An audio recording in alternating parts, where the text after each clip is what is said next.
উফ বাপরে, সেই ভোর 4টে উঠেছি, তাও কাজ ফুরোচ্ছে না। ওইদিকে আবার কাজের বাড়ি যেতে হবে।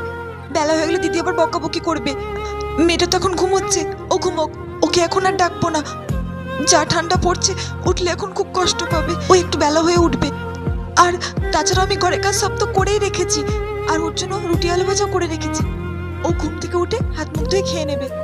বাইরে কি কুয়াশা পড়ছে, চারিদিকটা কি অন্ধকার, আর বাইরে তো খুব ঠান্ডাও পড়ছে। না না, যাই হয়ে যাক, আমাকে কাজের বাড়ি যেতেই হবে। আর কাজে না গেলে তো আমি মাইনে পাবো না, আর মাইনে না পেলে মেয়েটাকে আমি খাওয়াবো কি?